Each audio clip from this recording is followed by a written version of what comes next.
Video of part C, C.4, in-place algorithms. In this part, we will learn, or we try to understand better for this important concept, in-place algorithms.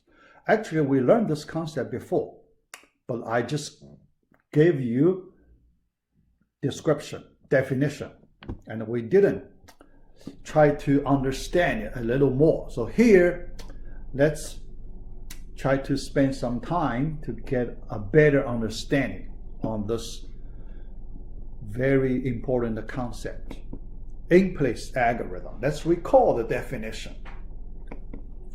The extra amount of space used in your algorithms is bounded by a constant number.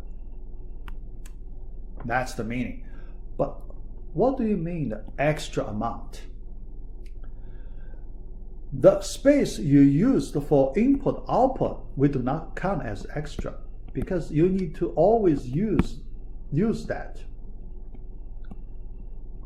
The space used for input output, that's normal. Even you do nothing, you need to use space to store input output, right? Even you do nothing, okay? So that's the minimum you need. But other than that, we need to use extra space to help us manipulate the data.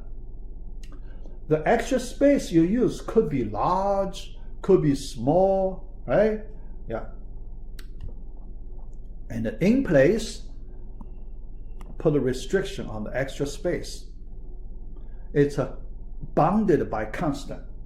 You can use certain number of extra spaces, right? But after you determine that number should be fixed. That means even your problem size n grows, because problem size even n, you can grow that number, but that fixed extra space number always the same.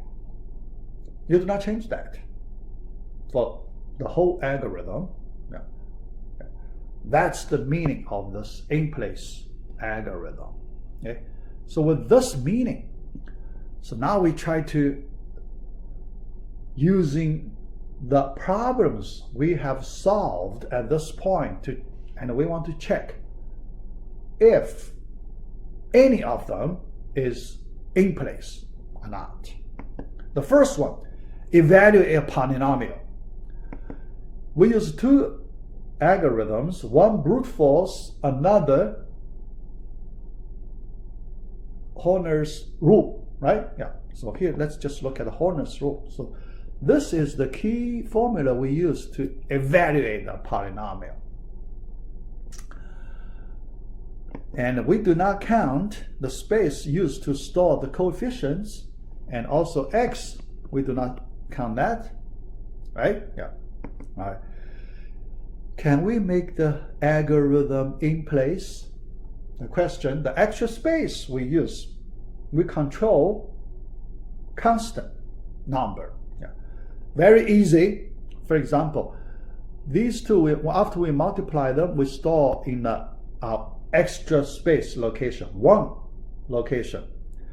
When we add these two numbers, we store in the same location, right? Yeah.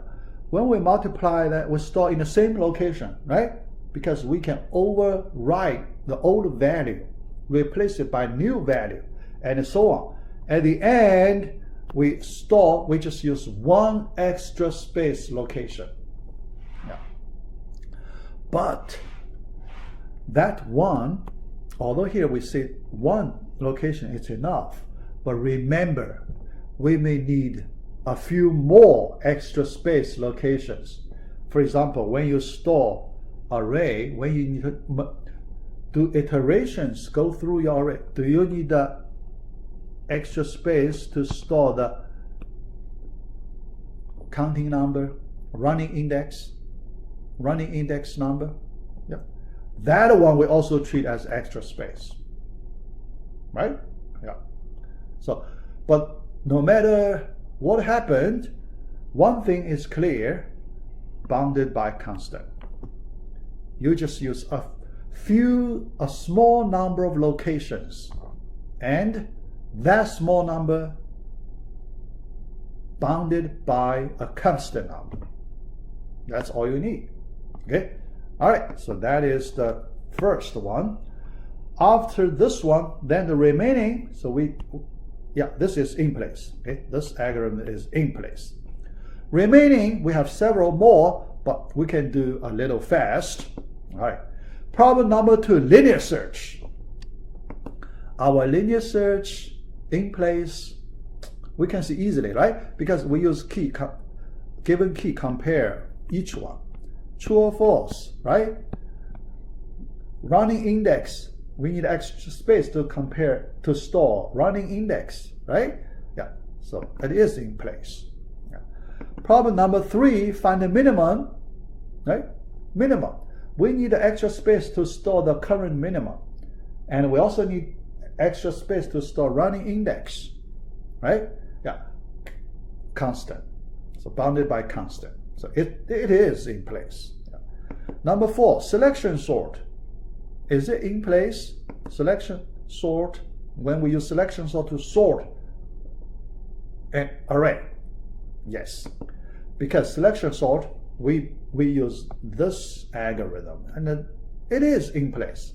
So each step in place algorithm. Yeah, so that is in place. Number 5, element uniqueness problem. Yeah. In that one, we need to sort array first. So we take that sorting based method. We sort that array first. Okay. So we assume it is in increasing order. Then we do the comparison.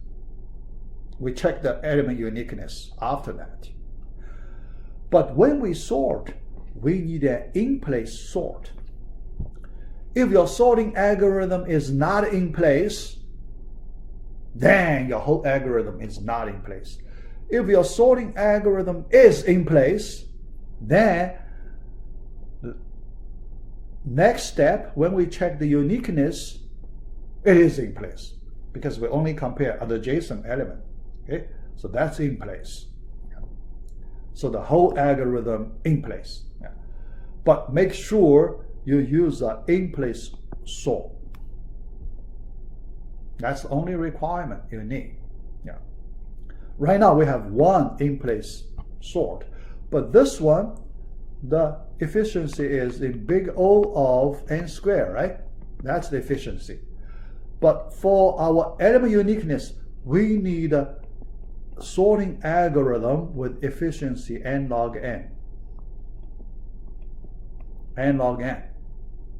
At this point, we haven't learned that algorithm. We haven't learned that at this point. Yeah. But later, we will learn an in-place algorithm with the worst case in this category. Then we can use that to solve this problem 5. All right, so we complete part C, and also we complete module 2. Module 2, we only have 3 parts, A, B, C. Next, we will start module 3.